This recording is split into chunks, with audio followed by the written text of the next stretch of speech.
ہم نے حضور سہیل ملت کے ہاتھ میں ہاتھ دے دیا تو اب ہماری زندگی کا بیڑا پار ہو گیا، اب ہمیں جنت مل جائے گی۔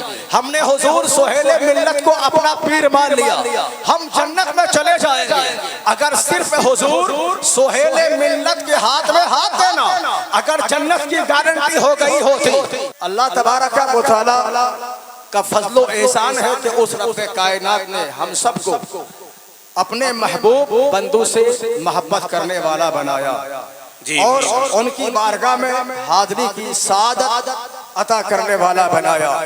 ورنہ اس دنیا میں بہت سارے انسان چلتے ہیں، پھرتے ہیں، جیتے ہیں، کھاتے ہیں، پیتے ہیں، مرتے ہیں، لیکن ان کو اللہ نے توفیق نہیں دی ہے کہ وہ اللہ والوں کی مجلس میں آ کر بیٹھ کے اللہ والوں کا تذکرہ سنیں یا اللہ والوں کی بات سنیں۔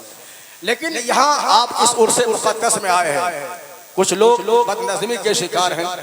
یہ نہیں ہونا چاہیے، ہمارا اسٹیج بھی بیدار رہنا چاہیے اور ہمارا مجمع بھی بیدار رہنا چاہیے، اس لیے کہ ہم کسی اور کا ذکر نہیں کرتے ہیں، ہم احمد مختار کا ذکر کر رہے ہیں، مصطفیٰ جان رحمت کی اولاد کا ذکر کر رہے ہیں۔ تو جو قوم نبی رحمت کا ذکر کرے، جو قوم اپنے نبی کی اولاد کا ذکر کرے، وہ قوم اگر بے توجہی کے شکار ہو جائے، وہ قوم اپنے نبی سے اپنے ذہن کو پھیر لے، جہاں ان کے نبی کا نام لیا جاتا ہے، ان کے نبی پر درود بھیجا جاتا ہے، ان کے نبی کی سیرت بیان کیا جاتا ہے، جس قوم کے نبی کا نام لیا جاتا ہے، علامہ قاضی ایاز نے تو یہاں تک کہا ہے کہ جب تم اپنے نبی کا نام لو یا اپنے نبی کی سیرت سنو یا اپنے نبی کی حدیث سنو یا اپنے نبی کا تذکرہ سنو، تمہارا خیال یہ ہونا چاہیے کہ ہمارے نبی ہمارے سامنے موجود ہے، ہم اپنے نبی کا تذکرہ، اپنے نبی کا نام، اپنے نبی کی یاد اپنے نبی کو سامنے رکھ کر رہے ہیں۔ تو یہ ہمارا تصور ہونا چاہیے، یہ ہماری سوچ ہونی چاہیے، یہ ہماری فکر ہونی چاہیے۔ قرآن آج سے 1400 سال پہلے یعنی 1500 سال پہلے کا ارشاد فرماتا ہے اللہ تبارک و تعالی کہ وَاصْبِرْ نَفْسَكَ مَعَ الَّذِينَ يَدْعُونَ رَبَّهُمْ بِالْغَدَاوَةِ وَالْعَشِيِّ۔ اللہ فرماتا ہے تم نے کیا سمجھا، ہم نے حضور سہیل ملت کے ہاتھ میں ہاتھ دے دیا تو اب ہماری زندگی کا بیڑا پار ہو گیا، اب ہمیں جنت مل جائے گی۔ ہم نے حضور سہیل ملت کو اپنا پیر مان لیا، ہم جنت میں چلے جائیں گے۔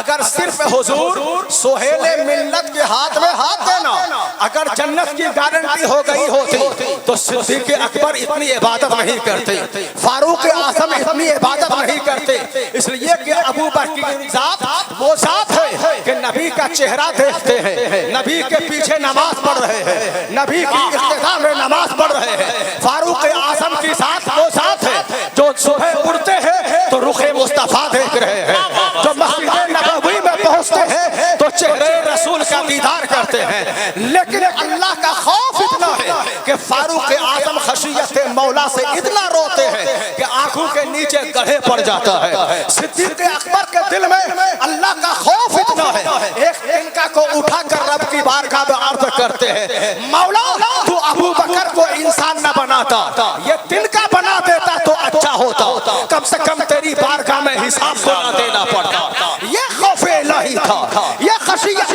مولا تھی۔ تو پتا چلا صرف سہیل ملت کے ہاتھ میں ہاتھ دے دینا یہ کامیابی نہیں ہے، بلکہ کامیابی یہ ہے کہ سہیل ملت کے ہاتھ میں ہاتھ بھی دو اور سہیل ملت کی بارگاہ میں اپنی روح کو بھی حاضر کرو، اپنا نفس کی بھی حاضر کرو۔